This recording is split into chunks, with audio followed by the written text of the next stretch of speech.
Hello and welcome to NCFE Level 3 Certificate in Cybersecurity Practices. So students, if you remember in my last video, I mentioned that there are 6 units in order to achieve Level 3 Certificate in Cybersecurity. So in this video, I am recording unit number 1. So unit number 1 consists of 3 chapters. Chapter 1 focuses on the understanding of cybersecurity. Chapter number 2 focuses on the understanding of the core terminologies and key aspects of cybersecurity. Chapter 3 focuses on the understanding of the security by design principles. So let's get started with chapter number 1. What is cybersecurity? So basically, cybersecurity is the application of technologies, processes, and controls to protect systems, networks, programs, devices, and data from cyber attacks. It aims to reduce the risk of cyber attacks and protect against the unauthorized exploitation of systems, networks, and technologies. So if we look at the concepts of cybersecurity, which is very important, there are total 9 concepts of cybersecurity. So first 3 are security, identity, and threat.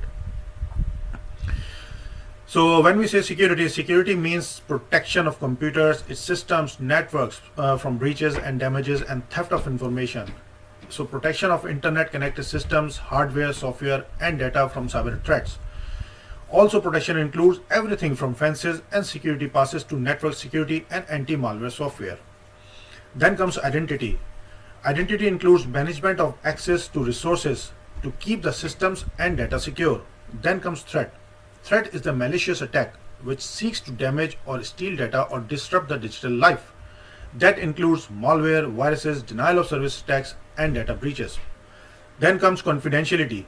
Confidentiality means to ensure that the data doesn't fall prey to unauthorized disclosure. Only give access to the information to those people who are authorized. Then comes integrity. Integrity means to ensure the security systems and the professional work with the information that is accurate, trustworthy, and valid. Effective measures are in place to prohibit the alteration or theft of the data by unauthorized individuals or processes. Availability. The information should be made available to the authorized personnel only and when the information is needed. It relies on proper and effective maintenance and security of hardware, software, equipments, and communication channel.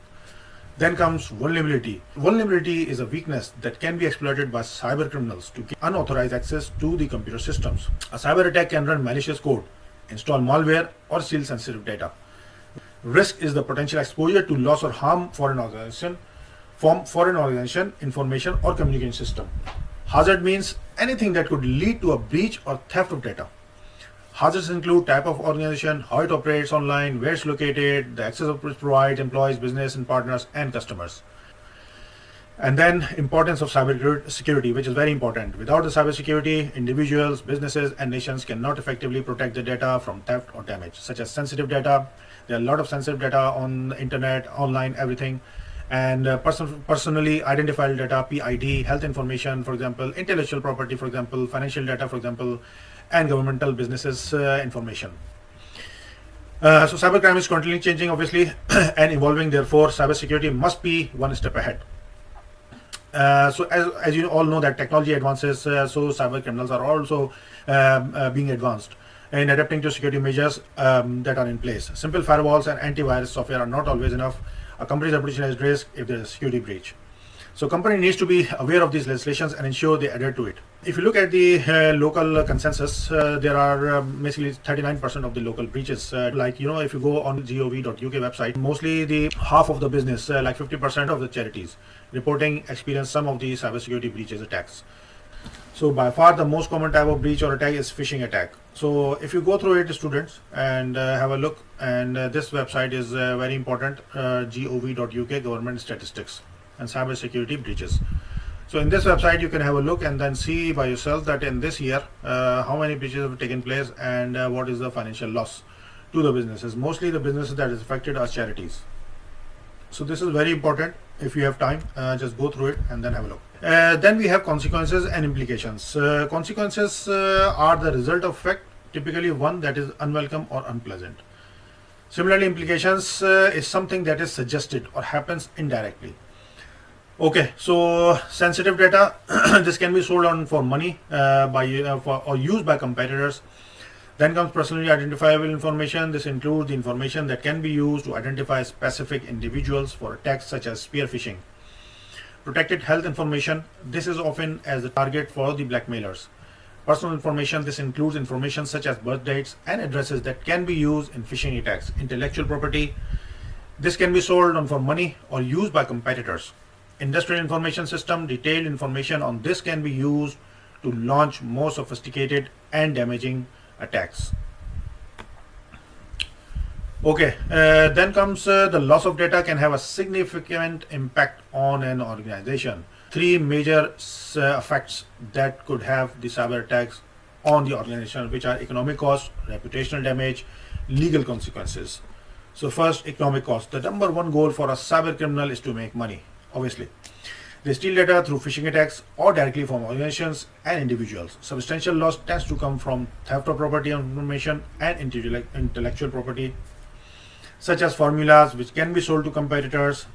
Then comes theft of financial information, for example, bank details, payment card details, debit card, credit card details, which can be used in financial crimes. Disruption to trading, such as liability to carry out transactions online, which can cause loss of revenue. Loss of business or contracts from reputational damage. Then comes reputational damage. In any relationship, trust is very important element, and this is also true for customers. With any loss of trust through cyber attacks, an organization could face the loss of customers, loss of sales, and a reduction in profits, obviously. Legal consequences, organizations must manage the security for all personal data that they are holding. They must secure it against accidental or deliberate loss using appropriate security measures. So there are a few questions that comes into my mind. I want you to answer all these 5 questions. What laws and regulations are in place to protect data from being accidentally or deliberately compromised? Question number 2, what consequences could data controllers face if there is a breach? Question number 3, what could a cyber criminal do with a data subject to personal data? If a third party learns that their data has been compromised by a cyber criminal, what could they do? What are the 2 types of security measures in an organization need to be considered? So these are the 5 questions which is very important to note and to answer all these 5 questions. So students, this is the end of chapter 1. I'll see you after the break. Okay students, we are going to study chapter number 2, understanding core terminologies and key aspects of cybersecurity. So in this chapter, we are going to study 12 core terminologies used in cybersecurity. First is malicious software, second is cloud computing, then software, then comes domain, then comes exploits, then comes breach, then comes firewall, then comes encryption, bring your own device, denial of service attacks, distributed denial of service attacks, and finally, last but not the least, penetration testing. So malicious software, this is an umbrella term that describes all types of malicious software designed to steal data or damage software and systems. So one question that you have to answer that, what are some of the common types of malware?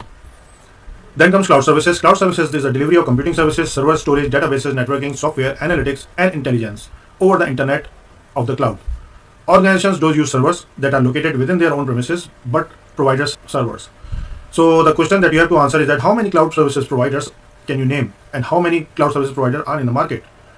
Second question that you have to answer is that you have to name 3 main delivery and deployment models of cloud computing. However, in my next slide, I'm going to tell you 3 main delivery and deployment models. So the cloud computing models are infrastructure as services, offers infrastructure of virtual servers, networks, operating systems, and data storage drives. It removes the need for keeping hardware in the office, which makes it ideal for small business and medium-sized organizations. Platform as a service. Platform as a service is where the organization can develop and run their own applications using the infrastructure software framework provided by cloud computing providers. Software as a service. Software as a service involves using software over the internet. Organizations or individuals pay using subscriptions or pay-as-you-go model. Then comes software. Software includes all the instructions that tell a computer what to do. It is the entire set of programs, procedures, and routine associated with the operation of a computer systems. The operating system is the most important software that runs on a computer. It manages the computer memory and processes as well as its software and hardware. Then comes domain. A domain is a group of computers, printers, and devices that are interconnected and governed as a whole. For example, a work computer is usually part of the domain at the workplace. Then comes exploit. Exploit is a broad term that describes any malicious application or scripts that can be used to take advantage of a computer's vulnerability. Then comes breach. This is the act of successfully exploiting a vulnerability in a computer or device to gain the access of its files, data, and network. Then comes firewalls. Firewalls are software or hardware that work as filtration system for data before it enters into your computer or system network. Firewalls scans packets of data for malicious code or viruses that have already been identified as a threat. Suspicious data packets are flagged as a security risk and prevented from entering the network or computer. Firewalls can help to prevent a number of different security risks, including backdoors, macros that applications can run to streamline a series of complicated procedures into one executable role, remote logins, spams, and viruses.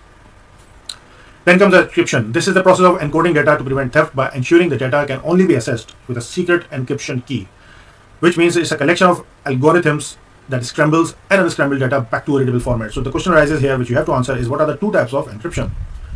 Then comes bring your own device. This refers to a policy used by many organizations where employees are allowed to use their personal devices at work. A BIOD policy sets limitations and restrictions on whether or not a particular phone or laptop can be connected over the corporate network, and may also involve installing firewalls on personal data. So the question arises, what administration package would need to be present in order for a BYOD policy to be implemented on a domain network? Then comes denial of service attack. A denial of service attack occurs when users are unable to access information, system devices, or other network resources due to the actions of a cyber threat actor. DOS attack, for example, can stop people accessing company resources such as their websites. DOS attack can cost an organization both time and money while their resources and services are inaccessible, and they can damage an organization's reputation. Similarly, distributed denial of service attacks. A distributed denial of service attacks occurs when multiple computers are operating together to attack one target. DDoS attackers often use a botnet, a group of hijacked internet-connected devices, to launch attacks. DDoS attacks are used predominantly against websites, file storage, taking away the ability to access various resources. DDoS attacks can cost an organization considerable amount of money and time to restore services. An attack may occur over days or even weeks. Finally, the 12th, as I said, penetration testing. Pen testing is a way of evaluating security using the same tools and techniques as hackers, with the aim of discovering vulnerabilities and evaluating security flaws. Three types of pen testing are external network pen testing, internal network penetration testing, web application pen testing. So I'm going to give you a practical task in which you have to go and log in Try Hack Me website, search for Google Docking, complete the Google Docking task. So now students, we are going to discuss good actors and bad actors. So what are the good actors? Good actors hack into computer systems and networks with a good intention, whereas the bad actors have one simple goal: cause damage or steal data, but their motivations may be different. So good actors and bad actors tend to have the same skill sets and use the same techniques. The reasons for hacking may differ. Some hackers move between the two. They can be a good actor or the bad actors. Bad actors will use the dark web to find tools and somewhere to sell their stolen data. Good actors will also use the dark web, but to learn more about, for example, new hacking software, or whether their organization is target, personal or financial gain, ransomware, cyber blackmailing, selling on data or information. These are the characteristics of the bad actors. Using stolen data to launch other types of attacks, such as script kiddies and hacktivists. Script kiddies are the thrill of gaining access to a system, especially high-profile system, or to build their reputation amongst other hackers. Hacktivists.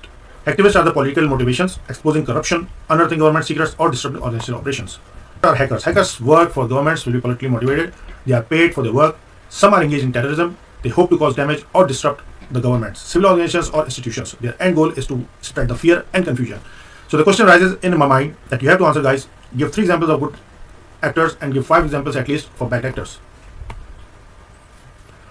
Right. So going forward, in point number 2.5, in organizations have varying level of vulnerabilities. The most vulnerable sector tend to hold a great deal of personal data or valuable information, and they may have less secure systems. So the question that you have to answer is, can you name at least 5 key sectors that would be deemed vulnerable? So the key sectors that are more vulnerable to a cyber attack are financial institutions, healthcare, education institutions, retailers, government, manufacturing, and utilities. So how come financial institutions are being vulnerable? So for example, face malware attacks through highly targeted attacks from organized criminals and state-sponsored actors. Hackers can gain access to financial information, credit card and bank account numbers to steal money from accounts. Healthcare is not equipped well enough to save the attacks or can be slow to act once the attacker has taken place. System contains large amount of personal and financial details. Education institutions, obviously the whole names, addresses, financial information, academic research, primary and secondary schools are the easy targets. They rely on just firewalls and antivirus softwares because they have the very small budget.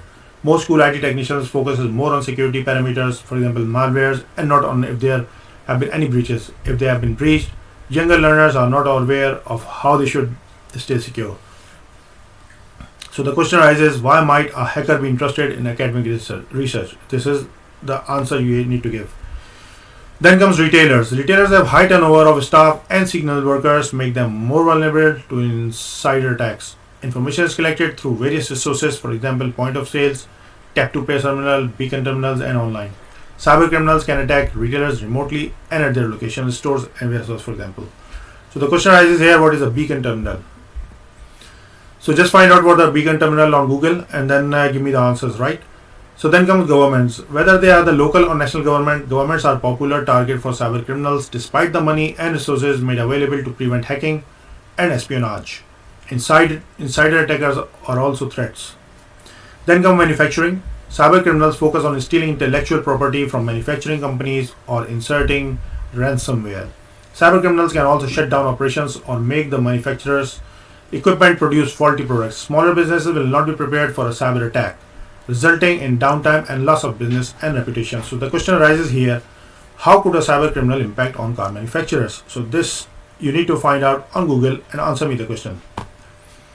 Then comes utilities. Utilities and refineries are vulnerable to cyber attacks. Power grids include generation stations, transmission lines, distribution lines, and energy markets, offering many entry points for an attacker. Smart meters are increasingly installed into homes and businesses, especially as a result of the current rise in prices.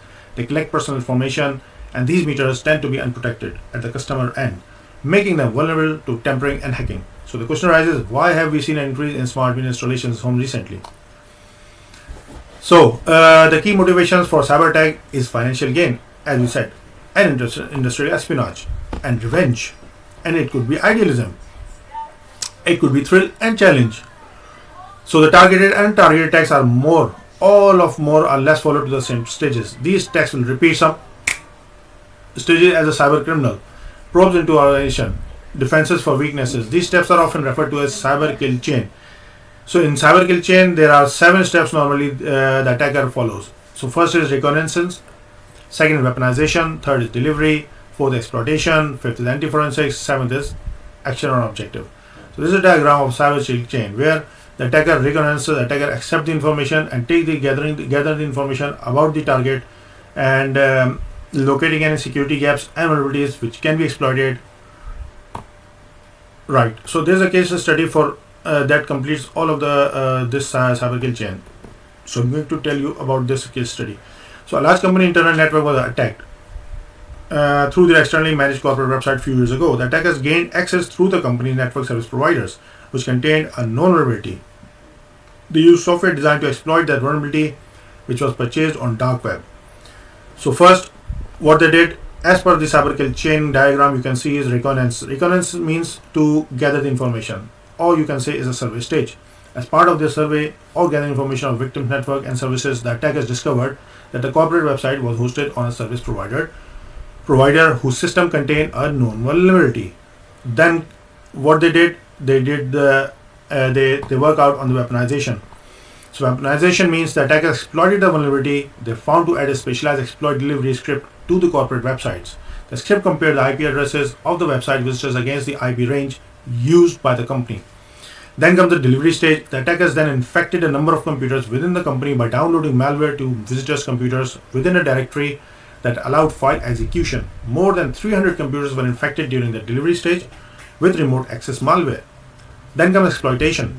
The malware then delivered network information to domains owned by the attackers. Anti-forensics command and control. Once in the system, the attackers installed further tools and were consolidating their positions and identified high-value users. So detection and repair. While the breach was successful, it was detected using the network security monitoring. The organization had an incident response plan in place, thankfully, which made it possible to investigate the incident using system and network logs, plus the forensic examinations of many computers to remove the infection, backups made before the infection, contract terms with the website provider needed, and security standards to target organizations. So folks, this is the end of chapter number 2. So after the break, we will be discussing on the chapter number 3. Okay folks, we are going to study chapter number 3, understanding security by design principles. So describe the term security by design. So what is security by design? So security by design describes as a system or product that has been designed from the ground up to emphasize the security rather than trying to tack security features onto the existing system. That involves building security into hardware, software from the beginning rather than waiting until something goes wrong or trying to bolt onto security systems after system or network is in use. Security by design is not a set plan or standard. It is more of a mindset or philosophy that includes building security into products from beginning. Security should treat the root cause of a problem, not just its symptoms. Security as a continuous process. Security should work reliably and should constantly evolve to meet the latest threats. Security should not require highly technical understanding or non-obvious behavior from the users. So some very important security by design principles are as under. First is establish the context, make compromise difficult, then comes reduce the attack surface, then comes make disruption difficult, make breach detection easier, reduce the impact of an attack. The consequences of not considering cybersecurity during the design phase create a lot of problems. So most businesses only consider cybersecurity after the attack. It can lead to a reactive approach, dealing with attacks as they happen instead of prevention in the first place. Risking damage before it's caught, organizations may not have action plan in place to minimize the damage or to recover the data quickly. Lack of confidence in organizations' cybersecurity causes organizations to be more timid and afraid of innovation. For example, they may not implement AI tools that could improve the business. Then comes evaluation of advantages and disadvantages of security by design. So there are the advantages are cheaper to solve security issues at the beginning before they have caused damage, and the disadvantage is that the upfront costs are very high. So that's all, folks. This is the end of chapter 3, and I will see you in unit number 2. Thank you. Bye bye.